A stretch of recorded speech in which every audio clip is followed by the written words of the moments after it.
how to change your password on Shopify, easy and quick. Hello guys, in today's video I'm gonna show you how to change your password. First open your browser, and now once you're here, click on your profile in top corner and then click manage account. Now once you're here, click security, and that's it. Here we'll find password, then click change your password. Now type your current password here,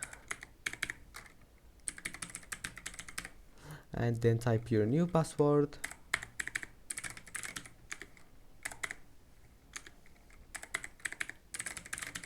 and that's it. Then save it, click change password, and it will be changed. I hope that can help you, and that's it for today's video.